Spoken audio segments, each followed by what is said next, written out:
بالهدى ودين الحق ليظهره على الدين كله وكفى بالله شهيدا وأشهد أن لا إله إلا الله وحده لا شريك له وأشهد أن محمدا عبده ورسوله الذي لا نبي بعده فقال الله تعالى في القرآن أعوذ بالله من الشيطان الرجيم إن الذين يتلون كتاب الله وأقاموا الصلاة وأنفقوا مما رزقناهم سرا وعلانية يرجون تجارة لن تبور ليوفيهم أجورهم ويزيدهم من فضله إنه غفور شكور. Alhamdulillah, merupakan ucapan pujian yang hanya ditujukan kepada Allah Subhanahu wa Ta'ala. Berkat limpahan karunia yang telah diberikan pada kita semua pada hari Rabu, tepatnya 5 Agustus 2026 atau bertepatan dengan 21 Syawal. Allah Subhanahu wa Ta'ala masih memberikan kemampuan serta kemauan pada kita semua untuk dapat menunaikan salah satu di antara kewajiban kita, yakni thalabul ilmi. Mudah-mudahan segala upaya ikhtiar menuju Masjid Al-Amin ini dibalas oleh Allah Subhanahu wa Ta'ala dengan diturunkannya rahmat serta ampunan dari Allah Subhanahu wa Ta'ala. Amin ya rabbal alamin. Hadirin yang dimuliakan oleh Allah Subhanahu wa Ta'ala, izin menyampaikan dari salam dari Al-Ustaz Faisal. Seharusnya beliau yang mengisi kajian subuh kali ini karena beliau sedang melaksanakan ibadah umroh. Jadi abdi ganjal. Mudah-mudahan dilihat diangkat hatur nuhun untuk para hadirin sekalian. Mudah-mudahan hadirin semuanya dapat berjumpa lagi dengan Ustaz Faisal pada kesempatan berikutnya dalam keadaan sehat walafiat. Hadirin yang dimuliakan oleh Allah Subhanahu wa Ta'ala, ketika kita mendengar kata berniaga, berjual beli, biasanya langsung kebayangkan apa? Perpindahan kepemilikan. Ada sesuatu yang dijual, ada sesuatu yang dibeli. Biasa pemijalan, kalau kita hendak berniaga, yang pertama dipikirkan itu apa? Modal. Nah, ini berniaga dengan Allah Subhanahu wa Ta'ala, kita sudah diberikan modal atau belum oleh Allah Subhanahu wa Ta'ala? Di dalam surat ke-35 surat Fatir, kita semua diingatkan oleh Allah Subhanahu wa Ta'ala tentang 3 golongan yang akan mendapatkan keuntungan selama-lamanya, tidak akan merugi. Yang pertama adalah yatluna kitaballah, orang-orang yang senantiasa membaca kitab Allah, maksudnya Al-Quran. Kemudian yang kedua, menegakkan sholat. Yang ketiga, mengeluarkan harta, yang mana harta tersebut tidak semuanya, sebagian. Paling banyak juga 10% yang wajib dikerjakan. Baik itu dilakukan secara terang-terangan ataupun secara sembunyi.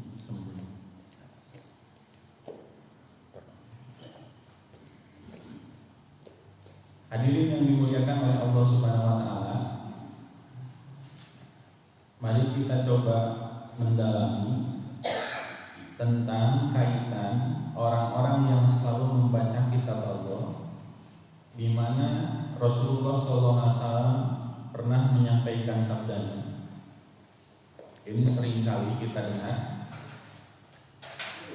Sahabat Abdullah bin Mas'ud atau yang kita kenal dengan Ibnu Mas'ud radhiyallahu anhu, beliau menuturkan sabda Rasulullah sallallahu alaihi wasallam, "Man qara'a harfan min kitabillah."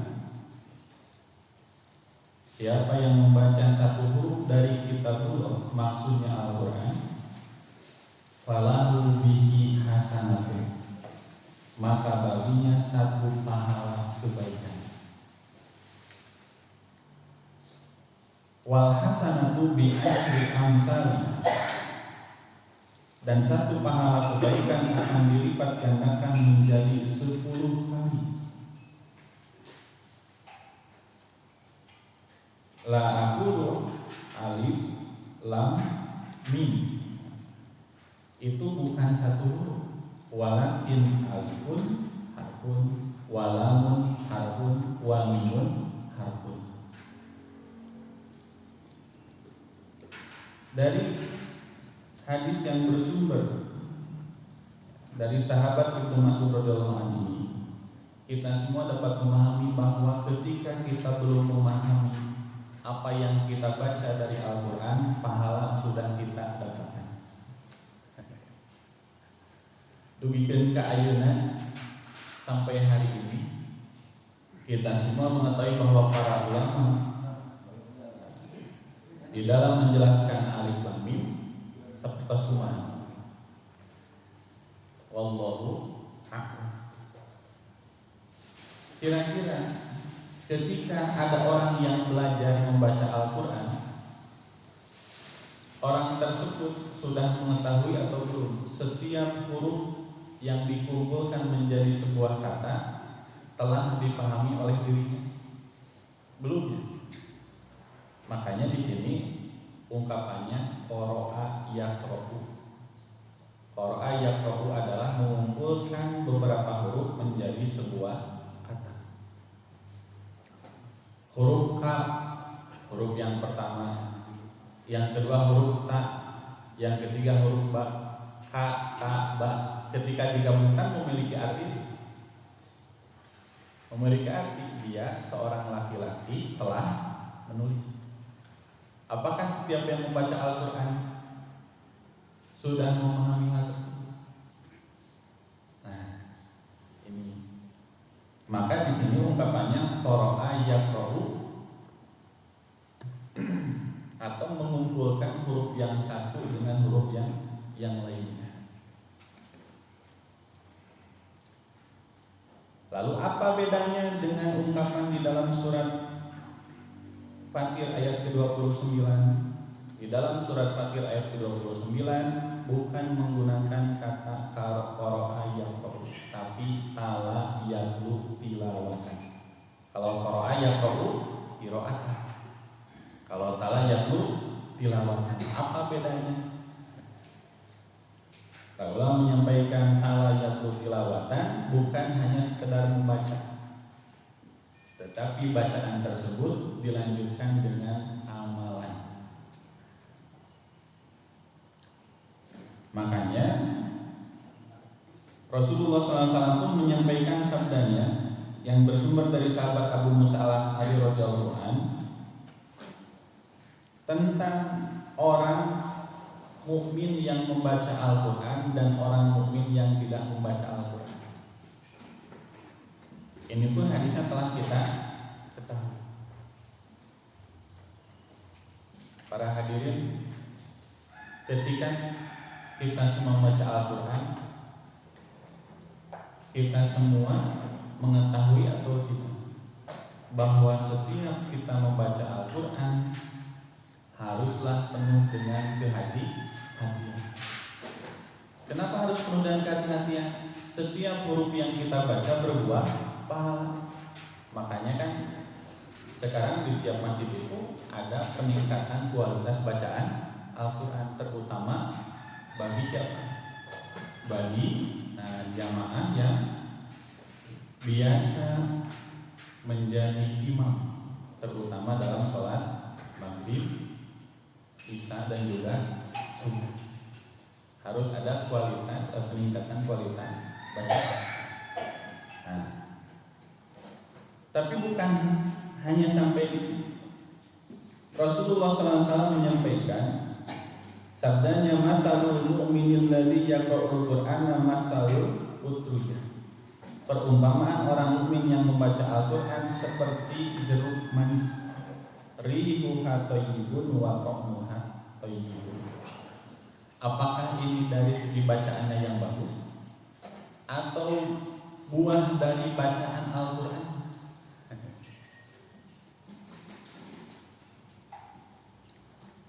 Anu awasana saya teh ahli qiraah atau nabi ahli tilawah, Pak? Biasanya kita mendengar, menyimak bahwa yang membaca Al-Qur'annya bagus itu ahli tilawah. Hadirin yang dimuliakan oleh Allah Subhanahu wa taala, terkait dengan perumpamaan mukmin yang membaca Al-Qur'an diibaratkan seperti buah jeruk. Itu terkait dengan amalan sehari-hari. Bagaimana seorang mukmin di dalam amalan aktivitas sehari-harinya membuat orang-orang yang ada di sekitarnya tertarik untuk mengikuti apa yang dilakukan oleh dirinya.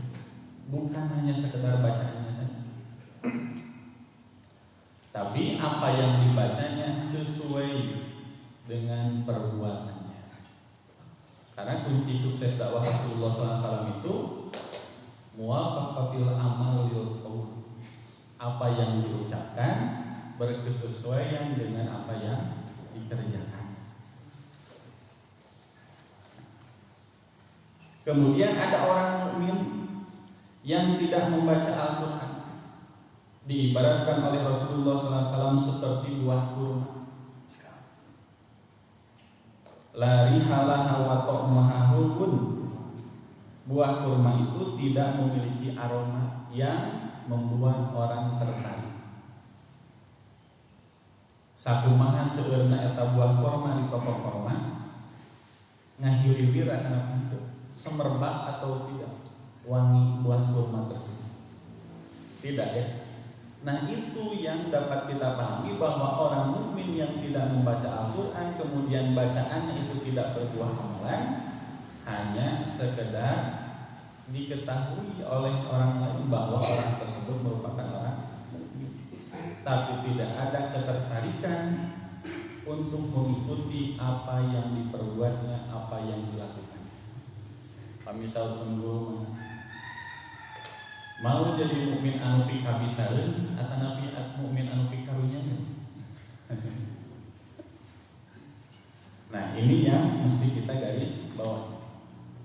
Bukan hanya sekedar bacaan Al-Qur'an saja yang mesti kita tingkatkan kualitas bacaannya, tapi amal aktivitas kita haruslah senantiasa mengacu kepada Al-Qur'an.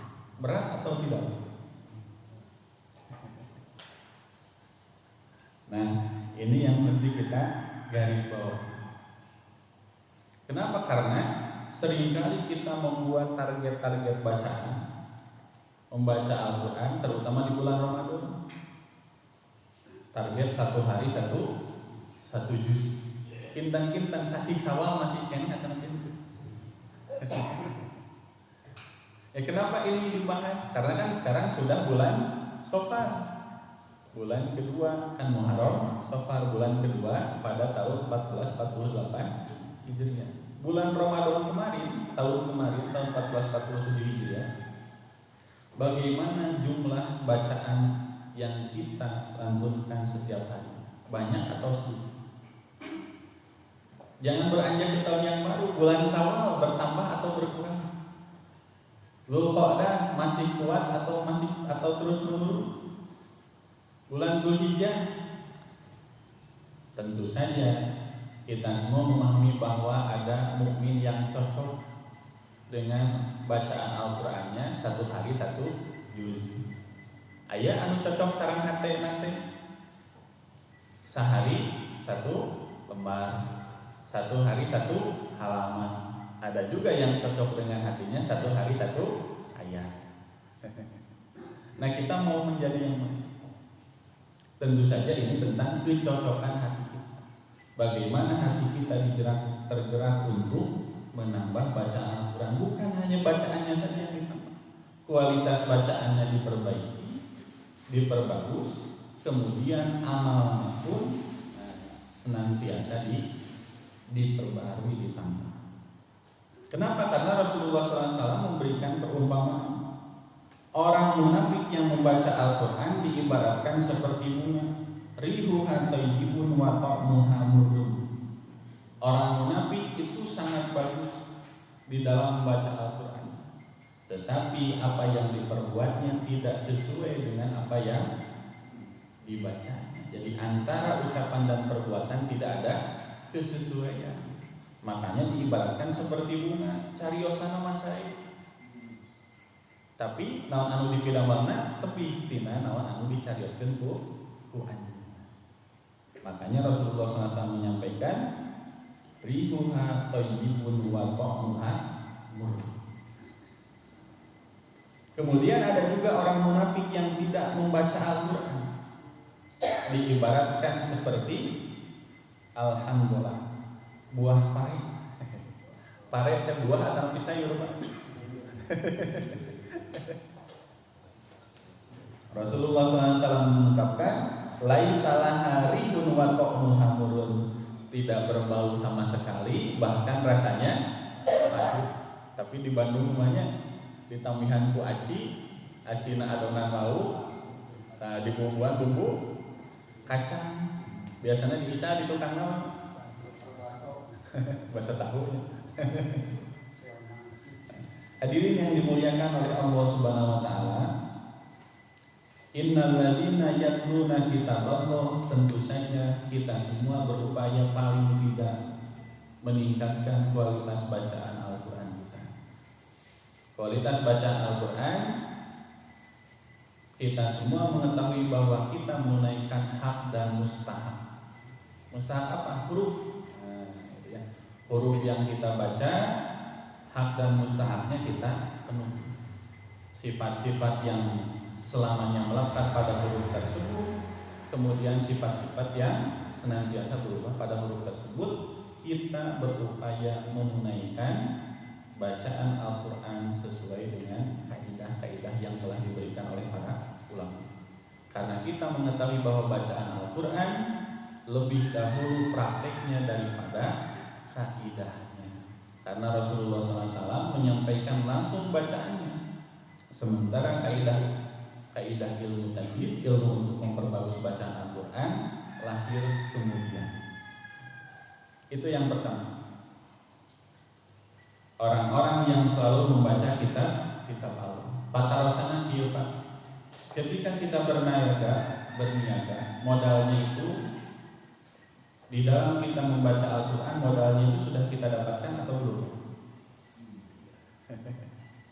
Modal mulut, modal penglihatan, modal pendengaran, sudah dioptimalkan atau belum?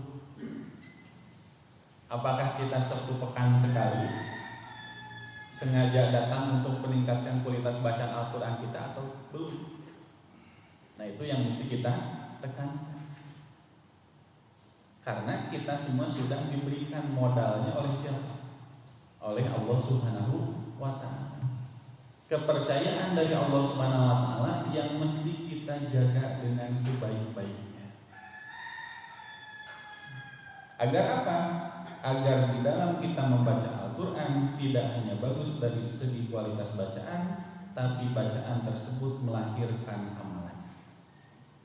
Yang berikutnya, orang-orang yang akan mendapatkan untung selamanya adalah wa aqomus shalah, orang-orang yang mendirikan sholat.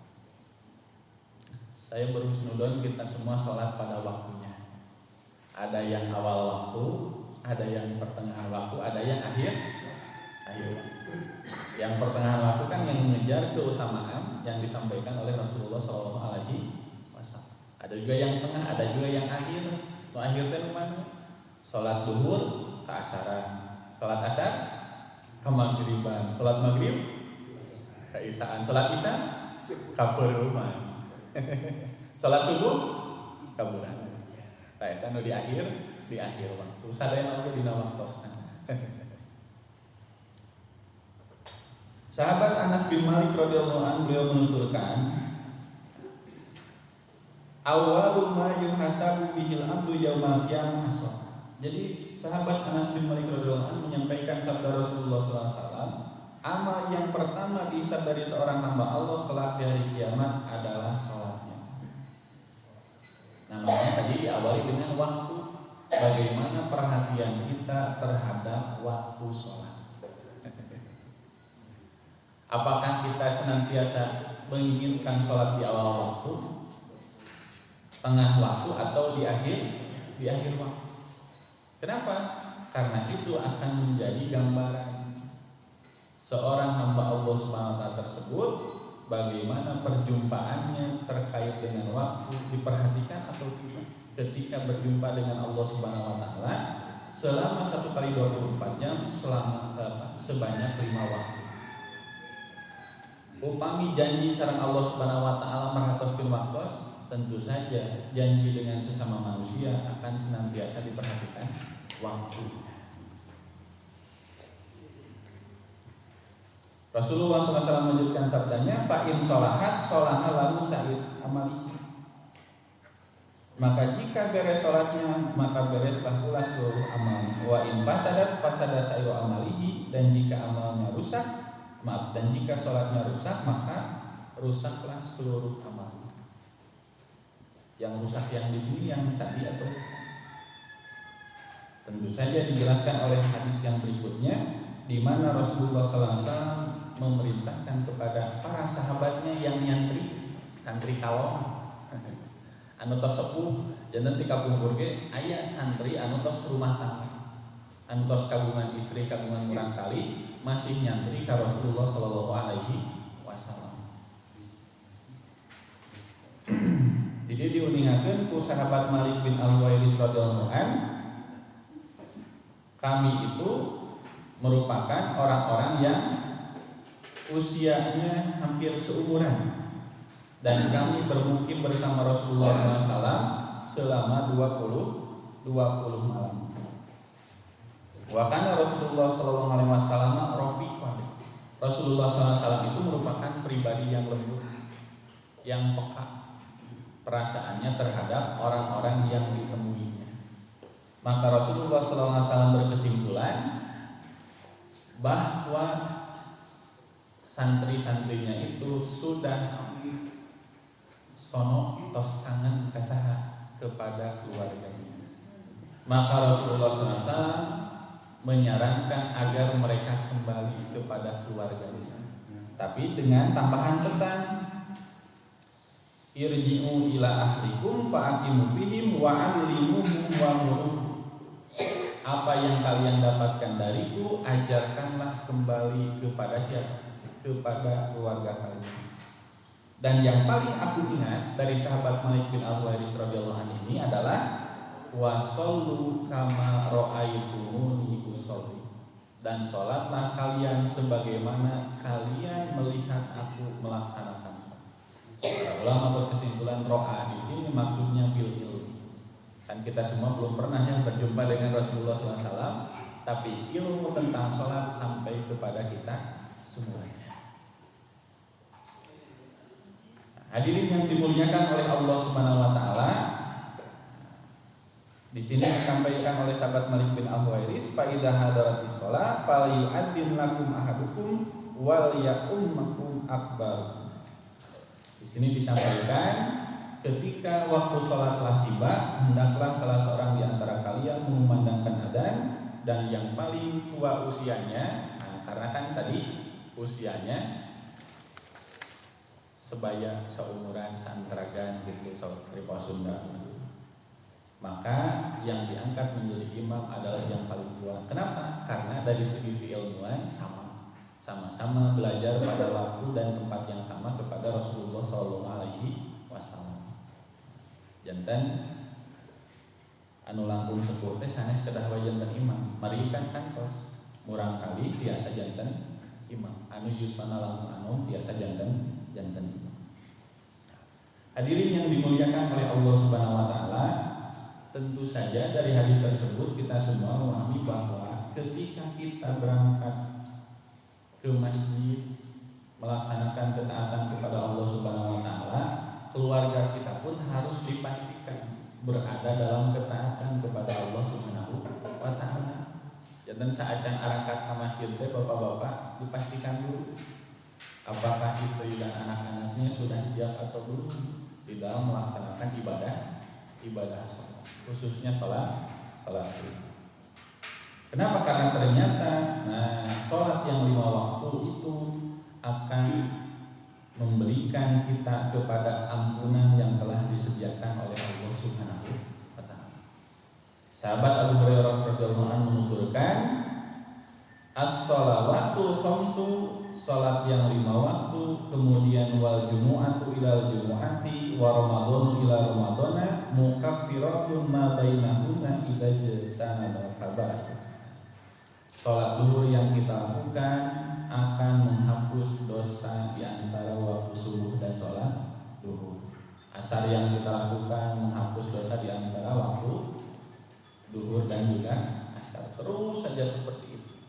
Ternyata itu yang pernah difirmankan oleh Allah Subhanahu wa taala, wasari'u ila maghfiratin mir rabbikum. Wasari'u ila ada'il faraid.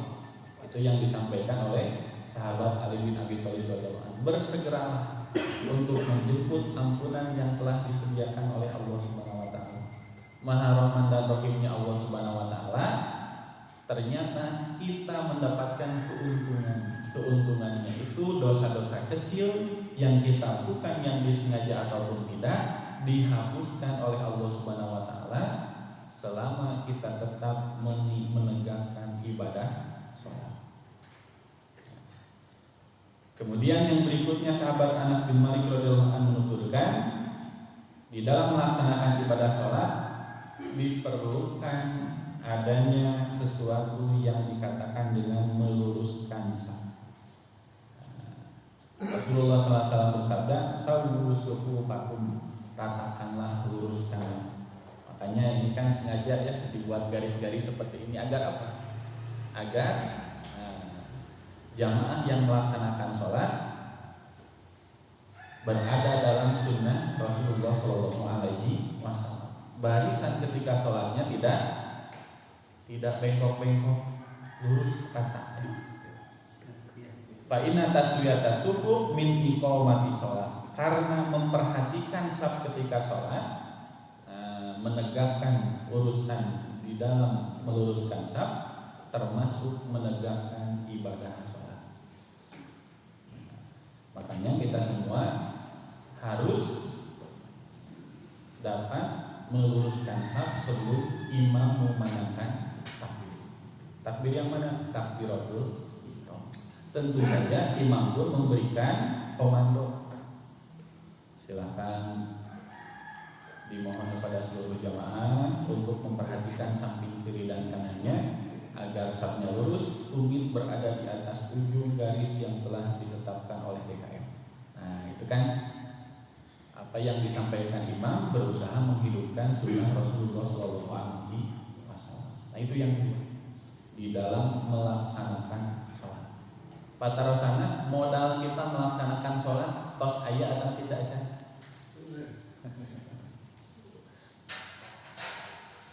Tubuh kita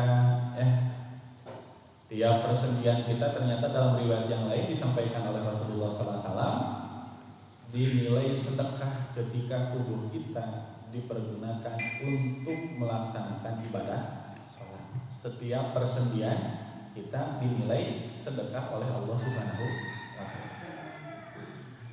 Bahkan dalam riwayat yang lain disampaikan sholat merupakan ikatan yang terakhir dari tanda seorang mukmin.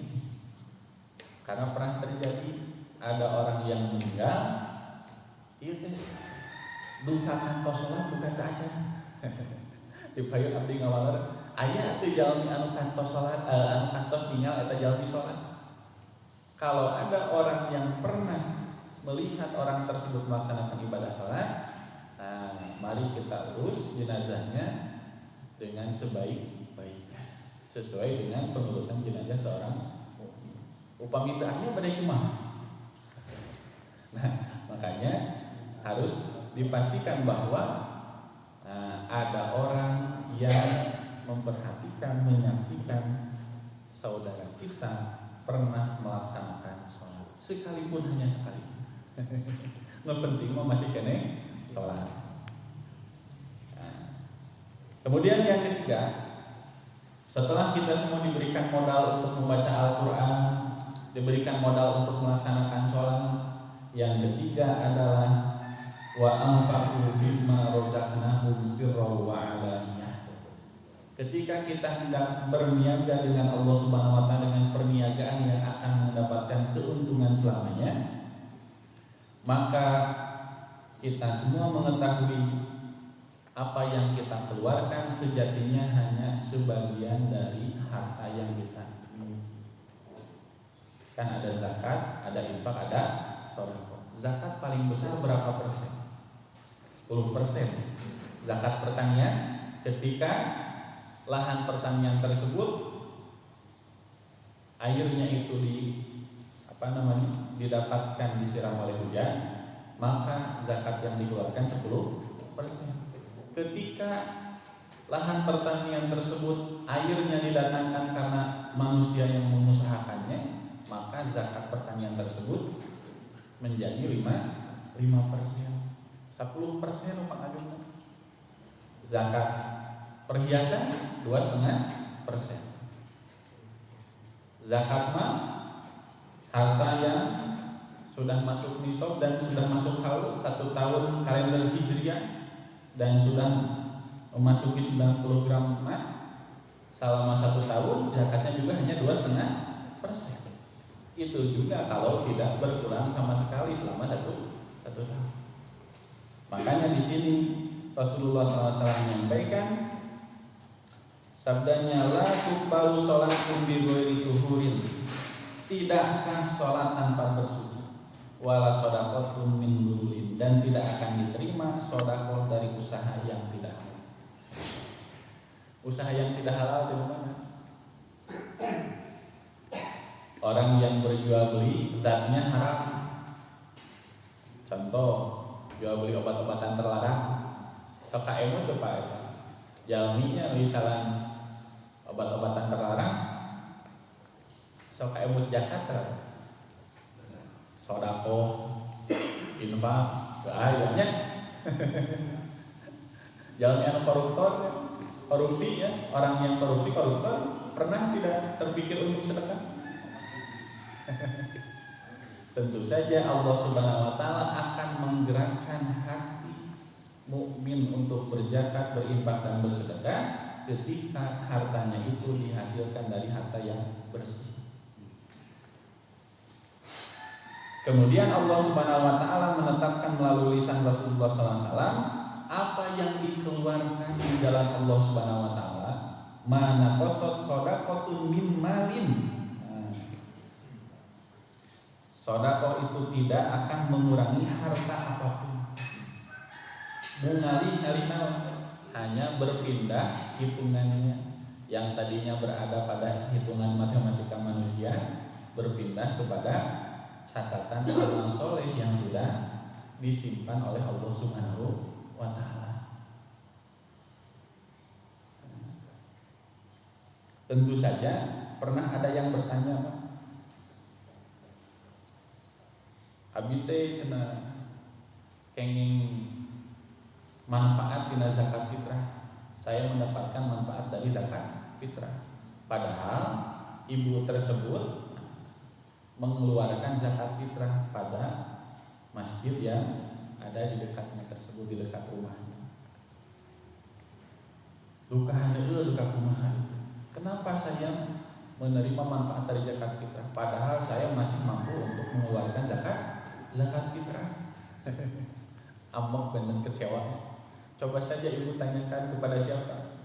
Kepada panitia zakat fitrah. Ibu itu masuknya golongan yang mana dari penerima manfaat zakat fitrah tersebut? Asnafna teh mana? Ternyata panitia menetapkan bahwa ibu tersebut menerima nilai manfaat dari zakat fitrah karena ibu tersebut seorang janda. Aya tuh Pak, asnaf zakat seorang janda. Ayahnya upah begitu atuh duda bakal ngaracunnya.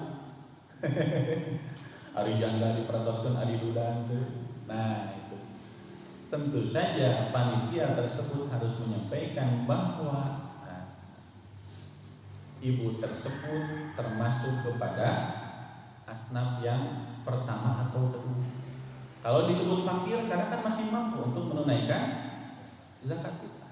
Disebut miskin, nah masih kan yang mampu kan menunaikan zakat fitrah. Oh tentu saja ibu tersebut suka membantu apa? Aktivitas yang ada di masjidnya. Maka panitia berkesimpulan ibu tersebut mendapatkan hak dari apa? Fisabilillah. Oh, eta. Kenapa hal ini disampaikan? Karena yang namanya zakat itu harus disampaikan dengan alamiah. Didikan sampai banyak. Ketika ada orang yang menunaikan zakat, namanya dicatat tidak? Dicatat. Besarannya dicatat tidak? Dicatat. Agar apa? Agar nanti ketika panitia penerima zakat mendistribusikan nilai manfaat dari zakat tersebut tepat sasaran, tidak kembali kepada orang yang mengeluarkan zakat. Makanya mengeluarkan harta itu ada yang tidak bisa ditutup-tutupi. Eta mah terang-terangan, kedah diumum. Tapi infak dan juga sedekah, sedekah. Nah, itu merupakan cara kita mengeluarkan harta di jalan Allah Subhanahu wa taala dalam keadaan sirron, sembunyi-sembunyi. Makanya di sini wa mazadallahu 'abdan bi'afwin illa izzah. Allah Subhanahu wa taala tidak akan menambah pemaafan terhadap seorang hamba selain kegagahan. Ieu mah di lembur di Garutnya. Aya barudak carengos. Biasa ninggal buah-buahan anu tos bade arasak teh nya di lembur mah da sok gitu. Tapi aya eta mah nu cengos teh nyarios ka babaturan. Kumaha cek eta budak. Tong si bapak eta mah rajin sedekah, rajin infak, nu itu bae nu pedit. Tentu saja yang mesti kita baris bawahi adalah ternyata Allah Subhanahu wa taala menjaga harta seorang mukmin yang senantiasa mengeluarkan sedekah, infak secara sembunyi-sembunyi dan menunaikan zakat secara terang-terangan dijaga oleh Allah Subhanahu wa taala. Nah, itu yang mesti kita garis bawah. Ternyata dari hal yang seperti itu saja Allah Subhanahu wa taala menjaga harta hamba Allah tersebut. Wa ma tawadda'a ahadun lillahi illa rafa'ahu. Nah, Allah Subhanahu wa taala tidak semakin tawadu, orang tersebut tidak semakin tawadu kepada Allah Subhanahu wa taala, dan ternyata Allah Subhanahu wa taala semakin mengangkat derajatnya di hadapan Allah dan juga di hadapan sesama manusia. Padahal tanya sabda Rasulullah SAW dalam riwayat yang lain menuturkan tumbuhan yang dirawat oleh seorang mukmin habis dimakan oleh hewan ataupun manusia. Manusia itu kan aya dua nya, aya anu wawartos teras nyanat, aya anu nyanat tapi teu tentu saja itu dinilai sedekah di hadapan Allah Subhanahu wa taala. Padahal matos aya tadi garansi ku sana ku Rasulullah sallallahu alaihi wasallam. Jantan upami bapak kagungan pepelakan teras buahan, aya anu mayunan. Teu saujos Pak, eta teh sedekah dipayuneun Allah Subhanahu wa taala. Malihan mah di lumur masuk aya ngagorowok. Saya sakeun keur nu boga. Margi naon? Teu kaur ningal buah-buahan tos gumadi, tos bade mayunan ka asal. Hadirin yang dimuliakan oleh Allah Subhanahu wa taala, yang terakhir dari sahabat Abu Barzah Al-Aslami, semoga Allah meridhai kepadanya, Rasulullah sallallahu alaihi wasallam bersabda, "La tazulu qadama 'abdin yaumal qiyamah." Kedua telapak kaki seorang hamba tidak akan mampu bergeser, moal tiasa ngalengkah, bade mundur atau napi maju. Hatta yus'al an arba'in pami di riwayat sanes disebutkeun nu kahiji naon an umrihi fi ma afnahu, tentang umurnya untuk apa dihabiskan. Tos sabaraha puluh tahun kumaha di alam dunia. Al-Qur'an tos sabaraha kali tamat di atas. Tos sabaraha tahun dipaparin yuswa ku Allah. Salat sabaraha waktu anu kalangkung. Berapa waktu salat yang kita akhirkan pelaksanaannya. Nah, ini yang mesti kita refleksikan dalam kehidupan kita. Karena umur kita akan ditanyakan oleh Allah Subhanahu wa taala, dihabiskan untuk apa saja. Kemudian yang kedua, wa an ilmihi fi ma fa'al. Ilmu yang telah kita dapatkan, sudah berapa amalan buah dari ilmu tersebut yang kita tunaikan. Itu yang diaos tetap seueur. Apakah apa yang dibaca itu sudah berbanding 30 atau tidak dengan amalan yang kita lakukan. Itu juga perlu kita jadikan sebagai bahan muhasabah bagi diri kita. Karena kan Imam Al-Mubarakfuri beliau menuturkan ilmu yang bermanfaat itu pertama harus segera diamalkan. Yang kedua disampaikan, terutama kepada lingkup masyarakat terkecil yang sering kita temui, yaitu keluarga kita. Ini sesuai dengan apa yang tadi disabdakan Rasulullah SAW. Ilmu yang telah didapatkan dari Rasulullah SAW harus segera disampaikan kepada siapa? Paling tidak kepada keluarga para sahabat Rasulullah SAW tersebut. Yang ketiga, wa an malihi min aina iktasabahu wa fima anfaqahu. Dan tentang hartanya, dari mana dia peroleh dan kemana dia infakkan. Tentu saja ini ada kesesuaian dengan apa yang tadi disabdakan oleh Rasulullah SAW, bersumber dari sahabat Abdullah bin Umar atau Ibnu Umar radhiyallahu anhu. Harta tersebut diambilnya dari mana? Dikeluarkannya untuk apa? Karena kan zakat juga kan sudah ditentukannya. Dari mana diambilnya, kapan waktunya, berapa besarannya, kepada siapa diberikannya. Bahkan doanya pun telah diatur oleh Allah Subhanahu wa taala melalui lisan Rasulullah sallallahu alaihi wasallam. Maka di sini nanti kita akan ditanya wa an mali min aina iktasabahu wa bima anfaqahu. Harta itu dari mana? Untuk apa dikeluarkan? Dan yang terakhir, wa an jismihi fima ablahu, tentang tubuh kita. Yang dulunya tubuh kita kekar. Kan kapungkur sama bapak-bapak tanya kekar. Ketika usia muda,